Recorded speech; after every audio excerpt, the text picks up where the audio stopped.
Hello बच्चों, आप लोगों को एक नई खुशखबरी आज सुनाने जा रहे हैं क्योंकि आज एपीएस और समीक्षा अधिकारी का विज्ञापन जारी हो चुका है और एनकेएस लर्निंग कैंपस में आप लोगों का हार्दिक स्वागत है। और आप लोगों को नई नई चीज़ें जो आज अपडेट हो रही हैं उनके विषय में हम बताने जा रहे हैं। आज ये हमने देखा है कि वास्तव में कि क्यों नहीं सफलता मिल रही, इसके पीछे क्या कारण है।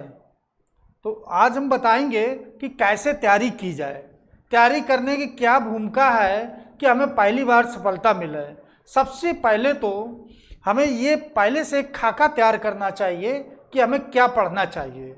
जैसे बहुत लोग एकदम पढ़ना चालू, जगह आई पढ़ना चालू कर दिए, लेकिन ऐसा नहीं। पहले एक सिस्टम बनाइए और सिस्टम कैसा होना चाहिए ये देखना चाहिए कि कहाँ से क्वेश्चन, कितने क्वेश्चन आ रहे हैं। तो आज हम देख रहे हैं कि चाहे इतिहास हो, चाहे ज्योग्राफी हो, चाहे हिस्ट्री हो, हिस्ट्री में अक्सर लोगों को बहुत गलतियां हो रही हैं। इतिहास क्यों आज नहीं समझ में आ रहा? क्योंकि इतिहास में एक सबसे बड़ी समस्या ये होती है लोगों की डेट वाली समस्या। और जब तक इतिहास को आप कोडिंग बना के नहीं पढ़ेंगे जब तक कुछ नहीं होगा। और इतिहास हम लोग जब चालू करेंगे तो आप लोगों को कोडिंग देंगे कि कैसे कोडिंग में हम लोग इतिहास पढ़ें। जैसे कि अभी एक आपको हम बताएं कहानी चाणक्य की। चाणक्य जो था बहुत बुद्धिजीवी व्यक्ति थे, ये महापुरोहित थे। और ये महापुरोहित कहाँ के थे? तक्षशिला महाविद्यालय के। और एक बार यहाँ पर शूद्र वंश का एक शासक था, और शूद्र वंश का जो शासक था उसका नाम घनानंद था। और वास्तव में इसकी नींव डाली थी महापद्मानंद ने डाली थी। और ये मगध राज पर साम्राज्य कर रहा था। जब मगध राज पर साम्राज्य कर रहा था, जो इसका पिता था महापद्मानंद, जिसने नंद वंश की नींव डाली, एक ऐसा शूद्र शासक जिसने इतिहास रच दिया। कहा जाता है कि सबसे पहले नहरों का निर्माण करता कौन था, नहरों को खुदवाने वाला कौन था? तो शूद्र शासक। कौन था? तो महापद्मानंद था।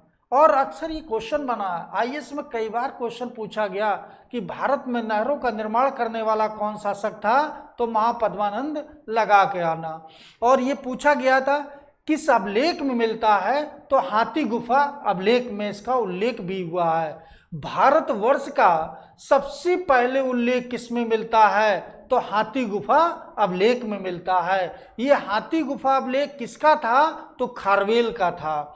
और हाथी गुफा अभिलेख जो कि प्राचीन काल में नहरों की जानकारी दी। और इसके बाद एक चीज और याद रखना कि प्राचीन काल में नहरों का तो उल्लेख इसमें मिलता है, लेकिन अगर ये आता है कि मध्यकाल में कौन ऐसा एक सुल्तान हुआ जिसने कि सबसे पहले नहरों को खुदवाना प्रारंभ किया, तो याद रखना गयासुद्दीन तुगलक। ये कई बार पीसीएस आईएएस समीक्षा अधिकारी में क्वेश्चन पूछा गया कि नहरों का मध्यकालीन में निर्माता कौन था। उसमें अक्सर क्वेश्चन दिया जाएगा इल्तुतमिश है, मोहम्मद बिन तुगलक है, गयासुद्दीन है या अलाउद्दीन खिलजी है।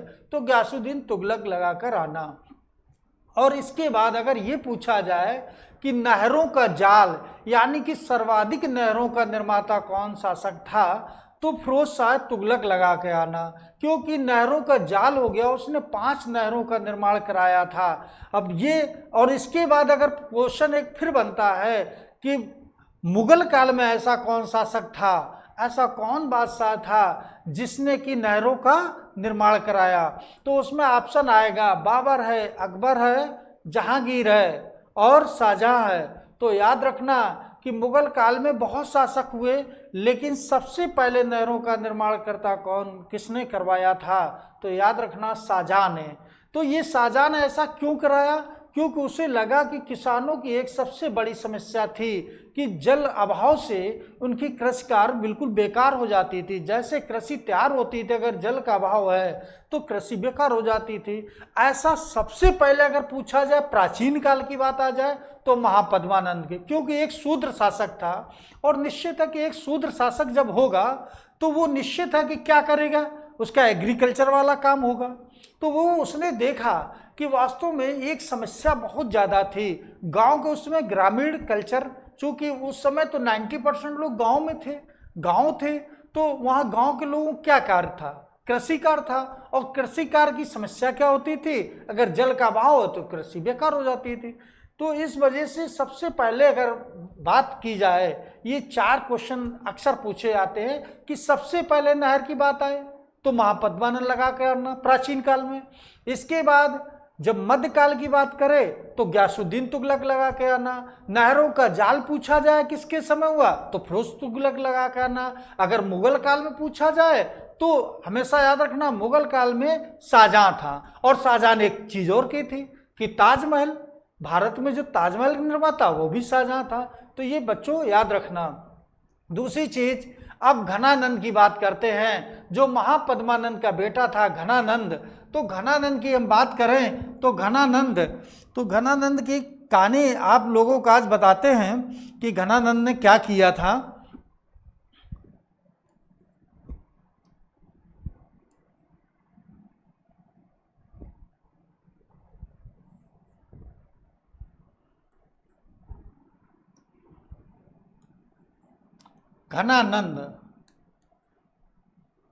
घनानंद ये जो शासक था कहाँ का था, मगध का था। कहाँ का शासक था तो याद रखो बच्चों, मगध का था। ये घनानंद जो था इसने क्या किया, एक दरबार का आयोजन किया था, एक महासम्मेलन बुलाया। कहा भाई आज दरबार में एक महासम्मेलन होगा। और उस महासम्मेलन का उसका उद्देश्य मात्र एक था, चूंकि एक शूद्र शासक था और उस शूद्र शासक का एक उद्देश्य यही था कि उस समय महापुरोहित थे चाणक्य। महापुरोहित कौन थे तो चाणक्य। चाणक्य जो थे ये महापुरोहित थे। ये कहाँ के थे, ये कहाँ पे पुरोहित थे तो तक्षशिला के। कहाँ के थे, तक्षशिला, याद रखना ये तक्षशिला के महापुरोहित थे। तो तक्षशिला उस समय प्राचीन काल में याद रखना 4 विश्वविद्यालय थे। 4 विश्वविद्यालय कौन कौन से थे तो तक्षशिला था, दूसरा विश्वविद्यालय नालंदा था, और तीसरा कौन था विक्रमशिला था, और चौथा कौन था तो विक्रमशिला, और एक विश्वविद्यालय और है अभी बता देंगे। तो 4 विश्वविद्यालय थे। तो 4 विश्वविद्यालय में सबसे प्राचीन पूछा जाएगा तो ये तक्षशिला, याद रखना। सोमपुर, चौथा विश्वविद्यालय सोमपुर, याद रखना। तो तक्षशिला सबसे पहले पूछा जाएगा।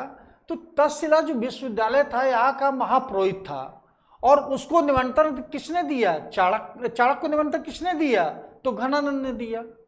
और घनानंद का उद्देश्य यही था कि चाणक्य मेरे दरबार में आए, इसका अपमान करें और ये कुछ बोले तो इसकी हत्या करवा दें, क्योंकि वो ब्राह्मण का विरोधी था। वो ब्राह्मण का विरोधी था और उसका उद्देश्य यही था कि हम दरबार में बुलाकर और इसका अपमान करना। और जहाँ पर राजा की सीट होती थी, जैसे ये राजा की सीट होती थी तो यहीं पे महापुरोहित के बगल में सीट होती थी, दोनों की पैरेलल सीट होती थी। अब यहाँ पर क्या है, यहाँ तो घनानंद बैठ गया, ये तो घनानंद बैठा है, और यहाँ पर एक शूद्र शासक को बैठा दिया है। एक शूद्र शासक को उसने यहाँ पर बैठा दिया और अपना बैठा, या एक शूद्र एक उसको भी बैठा दिया। अब जब चाणक्य जैसे एंट्री करता है, जब चाणक्य एंट्री करता है घनानंद के दरबार में, तो जैसे एंट्री करता तो सब देख के चाणक्य को सब हंसने लगे, मजाक उड़ाने लगे उसकी। तो चाणक्य समझ गया कि आज ये क्या है लोगों को देश। अब बुद्धिजीवी चाणक्य तो थे ही। चाणक्य ने सोचा कि निश्चित आज मेरे प्रति कुछ षड्यंत्र हो रहा है। तो चाणक्य ने धीरज से पीछे बैक हुआ और निकल गया वहां से। वो जान गया अगर यहाँ कुछ हम बोलेंगे तो निश्चित है ये हमें मरवा देंगे। तो बुद्धिजीवी व्यक्ति क्या करेगा, उस समय को देखते हुए वहां से निकल जाएगा। और चाणक्य जब वहां से निकलता है तब रास्ते में यही सोचते जा रहा है कि आज वहां से निकल के आता है तो ये सोच रहा था कि वास्तव में आज मेरे साथ ऐसा क्यों हुआ, और जो हुआ है ये बहुत गलत हुआ, क्योंकि मुझे बुलाने के बाद मेरा अपमान हुआ। तब चाणक्य ने ये सोचा कि निश्चित मैं इस वंश का आज मैं शपथ लेता हूं कि इस वंश को हमेशा के लिए समाप्त कर दूंगा। आज जो तुमने किया है इसका बदला निश्चित लिया जाएगा।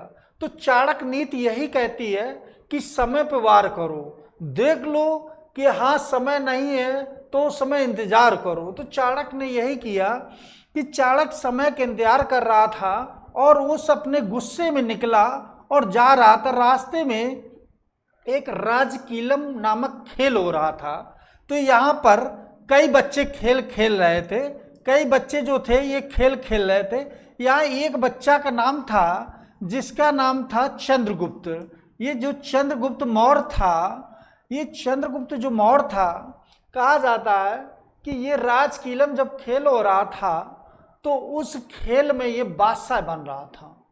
जब उसकी नज़र पड़ी तो उसने उस अबोध बालक को बुलाया कि बेटा तुम इधर आओ जरा। तो उसने कहा हाँ गुरुजी बताएं आप। तो बोले आपका मालिक कौन है? तो बताया कि मेरा मालिक तो फला फला है।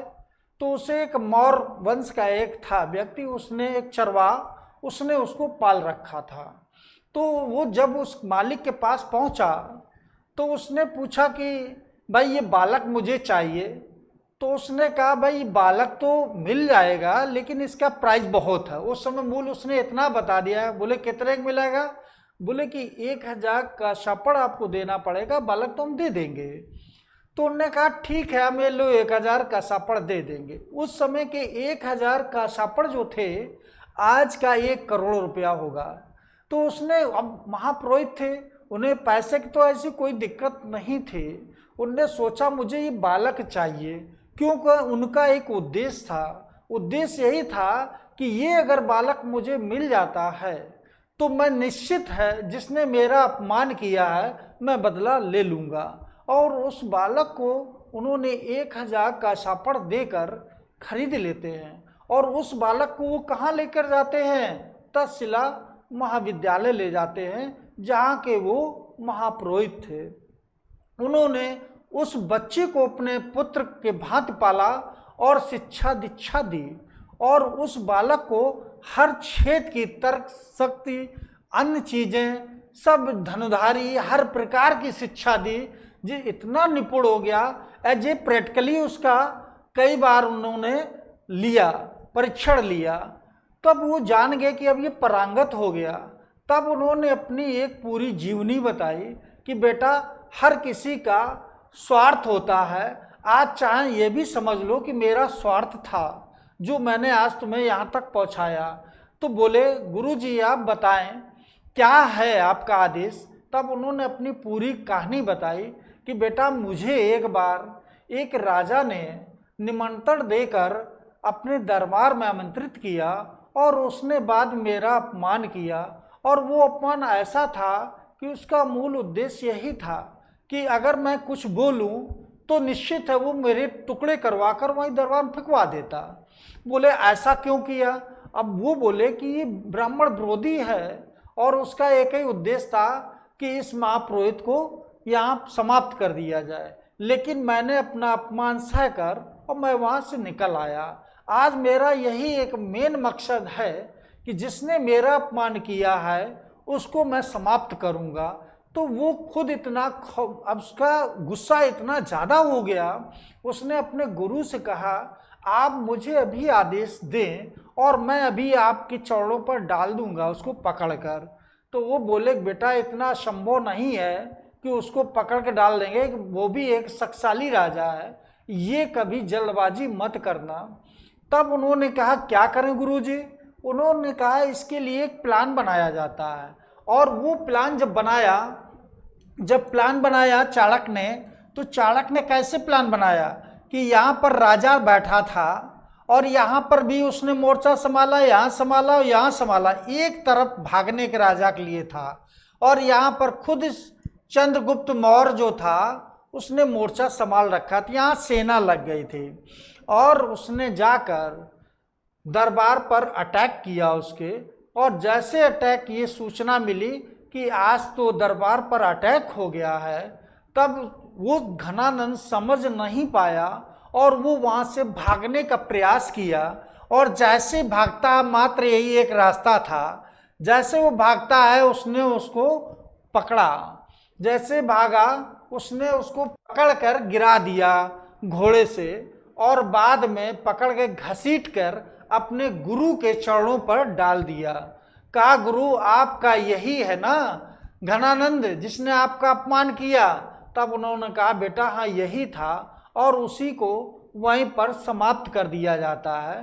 तो कहा जाता है कि किसी गुरु का अपमान इस तरीके से नहीं करना चाहिए। और वही चाणक्य है, चाणक्य ने हमेशा ये कहा है कि समय पे वार करो, जब तक समय नहीं है तो शांत रहो, वही अच्छा है। और यही चाणक्य नीति है। चाणक्य नीति यही कहती है कि समय के इंतजार करो, सब चीज अपने आप सही हो जाती हैं। तो यही है चाणक्य नीति। ठीक है बच्चों, अभी चाणक्य नीति के विषय में और हम आपको बाद में बताते हैं, लेकिन आज चाणक्य नीति ये जान लो यही है। ठीक है।